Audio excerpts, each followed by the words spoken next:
SSD test ကနေပြီးတော့ပြန်လည်ကြိုဆိုလိုက်ပါတယ်အဲ့တော့ဒီနေ့မှာကျွန်တော်ပြပေးမယ့်အကြောင်းအရာလေးကတော့ကျွန်တော်တို့ NEC ပေါ့နော် NEC model number ကကျွန်တော်တို့ LS 150ပေါ့နော်150F လေးပေါ့နော်150F လေးပေါ့နော် 150F လေးအဲ့တော့ဒီကောင်လေးကကျွန်တော်စီမှာဒီကောင် keypad ပေါ့ keypad က key ညှိနေတာပေါ့ key ညှိနေတယ်ဆိုတော့key လည်းညှိနေတယ်သူကဒီ head disk ကလည်းမကောင်းပေါ့နော် head disk ကလည်းမကောင်းတဲ့အတွက်ကြောင့်မလို့ကျွန်တော်တို့ keyboard လည်းဖြုတ်မယ် keyboard ကကျတော့ key လုံးဝညှိနေတယ်ဆိုတဲ့အတွက်ကြောင့်မလို့ကျွန်တော်တို့ဒါ Windows တင်ဖို့အတွက်ကို BIOS သွားဖို့ကိုအဆင်မပြေဘူးပေါ့နော်အဲ့တော့ဒီကောင်လေးကိုကျွန်တော်တို့ဖြုတ်ပြီးတော့မှလည်းကျွန်တော်တို့ဒါတင်လို့ရမှာပေါ့နော် Windows ဒါ external keyboard နဲ့ကျွန်တော်တို့ Windows တင်မယ်ပေါ့အဲ့တော့ဒီကောင်လေးကိုဖြုတ်ဖို့အတွက်ဆိုလို့ရှိရင်လေဟိုဘာလေးထူခြားသွားလဲပေါ့နော်ပုံစံလေးတွေကိုကျွန်တော်အခုဒီနေရာမှာပြောပြပေးသွားမှာဖြစ်ပါတယ်ဟုတ်ပြီအဲ့ဒီတော့ကျွန်တော်တို့တွေကအခုဒီမှာဆိုလို့ရှိရင်ဒီ keyboard လေးကိုကျွန်တော်တို့အနေထားလေးကိုကျွန်တော်တို့ချက်ကြည့်မယ်ပေါ့နော်တာမန်ပုံစံတိုင်းဆိုလို့ရှိရင်တော့ကျွန်တော်တို့ဒီကောင်ကအတွင်းထဲကနေပြီးတော့ကျွန်တော်တို့ဟို glue gun နဲ့ပေါ့နော် glue gun နဲ့ကျွန်တော်တို့စော်ပြီးတော့ပြန်ပြီးကက်ကမဲ့ပုံစံမျိုးဖြစ်နေတယ်ဒါပေမဲ့အဲ့လိုမျိုးပုံစံမျိုးလည်းမဟုတ်ဘူးပေါ့နော်ဒီပုံစံမျိုးဆိုလို့ရှိရင်အဲ့တော့ glue gun ပုံစံမျိုးဆိုလို့ရှိရင်တော့ကျွန်တော်တို့ကဒါကဒီလိုမျိုးဖြစ်သွားမှာပေါ့ဒီလိုမျိုးလေး socket လေးကိုသူကအဲ့လိုမျိုးပုံစံမျိုးလေးချိုးတာဒါပေမဲ့လည်း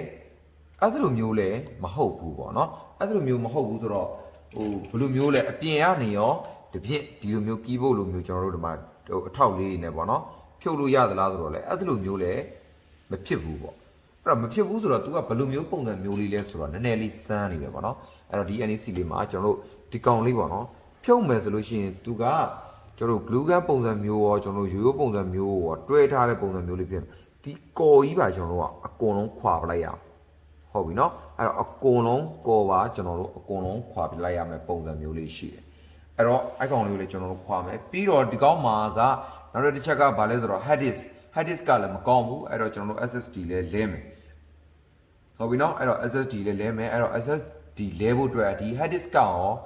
ဘယ်နေရာမှာရှိမလဲဆိုတဲ့ဥစ္စာမျိုးလေးကိုကျွန်တော်တို့ဆက်ပြီးတော့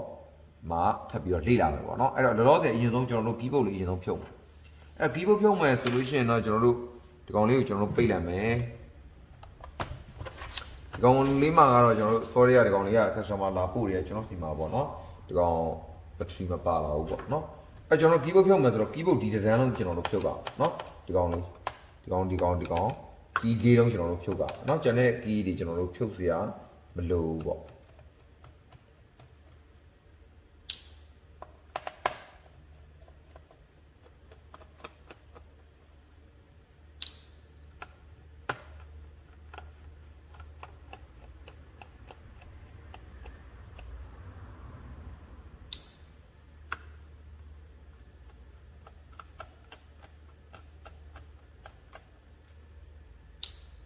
โอเคအဲ့ဒါဆိုလို့ရှိရင်တော့ကျွန်တော်တို့ key လေးလုံးကျွန်တော်တို့ဖြုတ်ပြီးသွားပြီ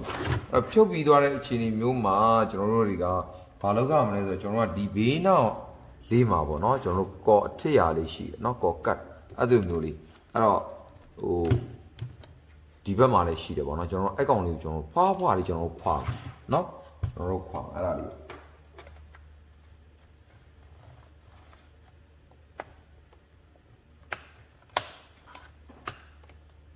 โอเค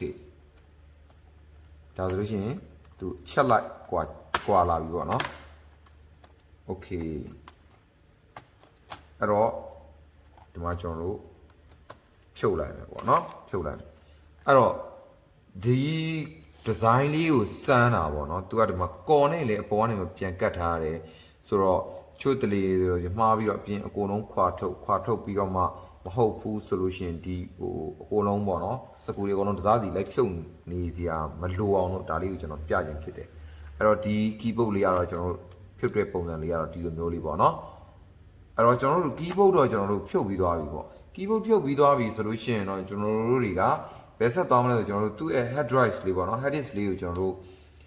ဟိုထုတ်မယ်ပေါ့နော်ထုတ်ပြီးကျွန်တော်တို့ SSD လဲမယ်ပေါ့လဲမယ်ဆိုတော့ကျွန်တော်တို့ဒီရိုးရိုး laptop တွေမှာဆိုလို့ရှိရင်တော့ကျွန်တော်တို့ဒီနေရာမှာပေါ့နော်ဒီစကူ၄လုံးပေါ့ဒီစကူ1နဲ့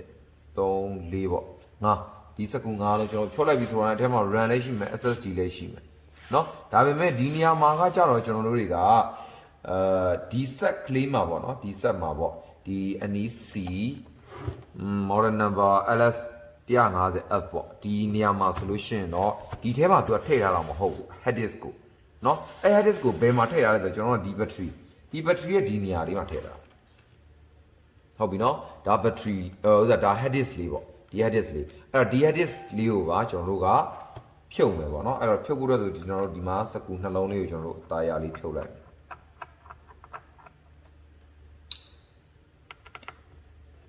ဒါလေးကတော့ဒါဟိုတခြား laptop နဲ့မတူဘဲနဲ့နည်းနည်းလေးကွဲထွက်နေတယ်ပေါ့နော်ဒါ NEC ဥစ္စာလေးပေါ့တချို့ NEC ဆိုလို့ချင်းကျွန်တော်တို့ဘေးဘက်ကနေပြီးတော့ hard disk ကိုထုတ်တာမျိုးတို့ထုတ်လို့ရအောင်အဲ့လိုမျိုးပုံစံမျိုးလေးတွေရှိတယ်ဒီကောင်လေးကြတော့လေဒါတမူထူးဆန်းပြီးတော့ကျွန်တော်တို့ဒါ battery ဖြုတ်ပြီးတဲ့နေရာမှာ battery ရဲ့ဒီနေရာလေးကိုမှကျွန်တော်တို့ကဒါ hard disk လေးကိုကျွန်တော်တို့ထည့်ထားတဲ့ပုံစံမျိုးလေးပေါ့နော်အဲ့တော့ဒါ hard disk ဘယ်မှာရှားမလဲဘယ်နားမှမသိဘူးဆိုလို့ရှိရင်တော့ကျွန်တော်ရဲ့ဒီဗီဒီယိုလေးကိုကြည့်နေတော့ဒါအဆင်ပြေသွားလိမ့်မယ်ဟုတ်ပြီအဲ့ဒါဆိုလို့ရှိရင်တော့ကျွန်တော်တို့ဒီမှာ easily လေးဒါ hard disk လေးကကျွန်တော်တို့